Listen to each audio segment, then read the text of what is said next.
halkan waa warbaahinta Tilmaan TV oo mar walba idin soo gudbisa wararka ugu dambeeya caalamka gaar ahaan geeska Afrika war degdeg ah TPLF Tigray Liberation Front ayaa maanta sheegtay inay dib loo soo celiyay maamulkii gobolka oo xilligii dagaalka ka hor laga saaray saaxadda talaabadan ayaa loo arkaa mid abuuri karta colaad mar kale ka dhalata gobolka oo dhacaysa Tigrayga iyo dawladda federaalka dawladda Itoobiya ayaa arintan wali ka hadal balse waxa ay xasuus mudan in maamulka maanta TPLF soo celiyay uu lid ku yahay heshiiskii Pretoria isla markaasina qayb ka ahaa qodobadii dhaliyay dagaalkii hore ee lagu hobtay dagaalkaas oo ay ku dhinteen ilaa 600 oo kun oo ruux oo isugu jira shacab iyo ciidan golaha xildhibaanada deegaanka Tigrayga oo horey loo kala diray ayaa galabta kulan degdeg ah isugu yimid oo doortay Dr. Debretsion Gebremichael una doortay madaxweynaha kililka Tigrayga golaha xildhibaanada deegaanka Tigrayga oo la kala diray heshiiskii Pretoria ee dhaxmaray dawladda Itoobiya iyo TPLF bishii September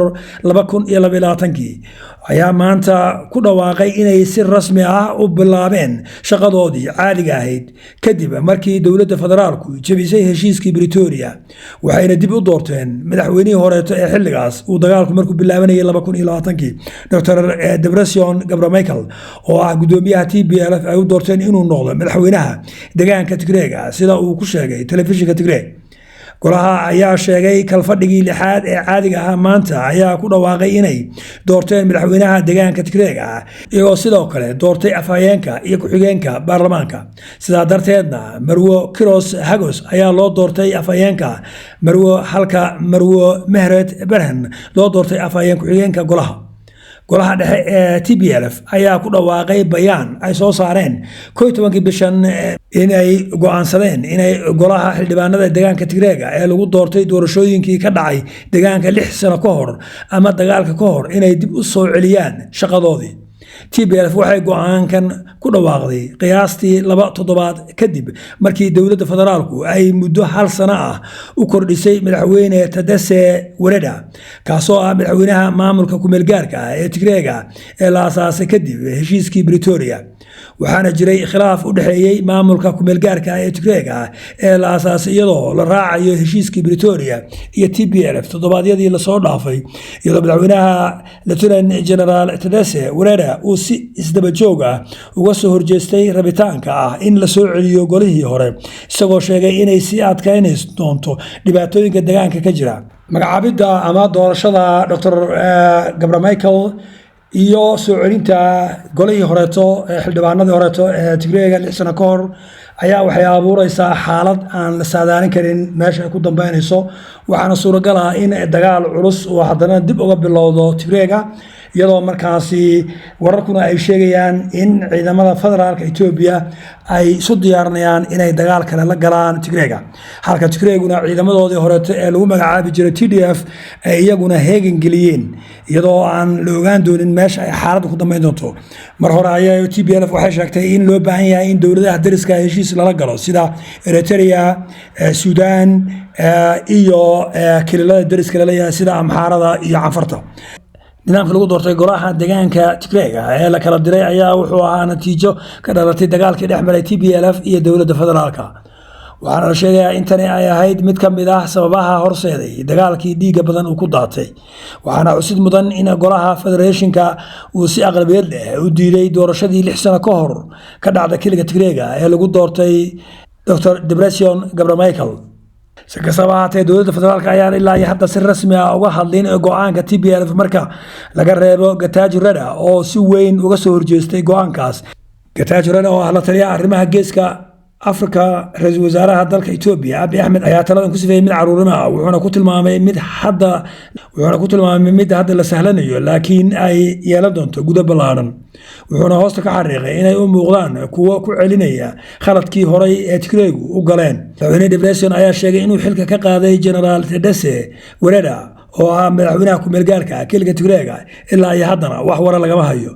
waxaa ka sii horeeyay General Tadesse Getachew Reda oo isna ahaa madaxweynaha ku meelgaarka kililka Tigrayga markay isku dhaceen TPLFna ka soo cararay halkaas kadibna la magacaabay ninkan waxaana hadda ay Tigraygu dib u soo celiyeen dawladdii horeeto ee kililka Tigrayga afhayeenka dawladda Suudaan ayaa ku eedeeyay dawladda Itoobiya iyo Imaaraadku inay ka dambeeyeen weerar lagu qaaday garoonka diyaaradaha ee wadanka Suudaan Khartoum caasimadda Khartoum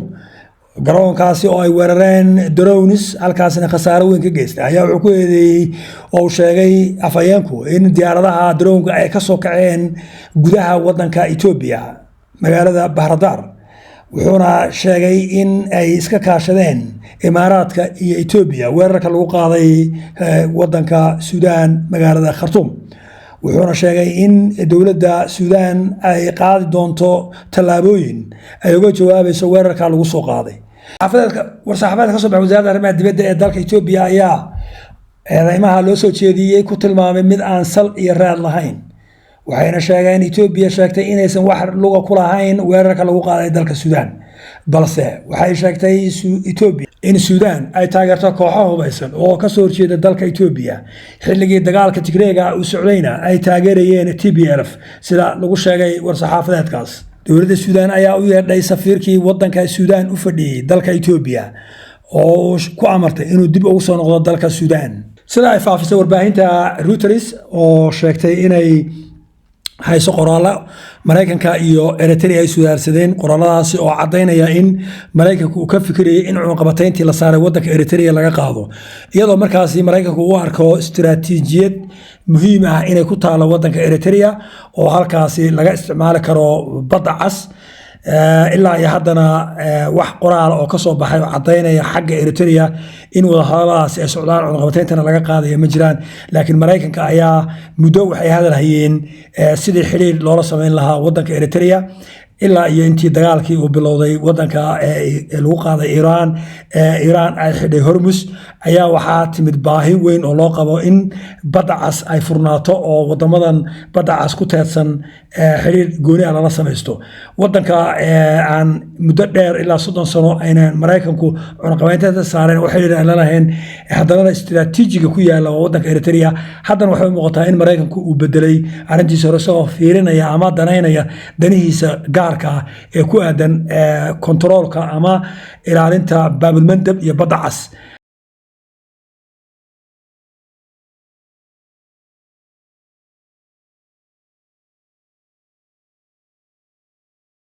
mar wax laga weydiiyay safiir hore oo wadanka Mareykanka u fadhin jiray dalka Ethiopia ayaa wuxuu sheegay in marar badan isku dayeen in la xiriiraan waa 15 sano ka hor wadanka Eritrea si ay xiriir ula sameystaan laakiin wadanka Eritrea waa wadan adag ayuu yiri masajadii aanu direynayna wax jawaab oo rasmi kama helin haddana waxay u muuqataa buu yiri haddii xiriir lala sameynayo oo cunaqabateynta laga qaado inaynan aqbalaynin ayaa suuragal oo wadan xiran ayuu yiri lamana oga meesha ku dhameyn doonto maadaama siyaasadda ama geopoliticska geeska Afrika aad isu bedelayo oo xaaladuna ay si cakarnaanayso haddii dagaalada ka socda bariga dhexe uu sii socdo marinka Hormuz uu sii xidhnaado halkan warka kala socotiina warbaahinta Tilmaan TV hadday tahay markii ugu horeysay boggan fadlan subscribe ku sameeyo YouTube Tilmaan TV saadun noqoto waxa ugu horeeya ee la socda wararka warbixinada waraysiga mar ogsoonaysan mahadsanid Breaking news you are watching Tilmaan TV Breaking news you are watching Tilmaan TV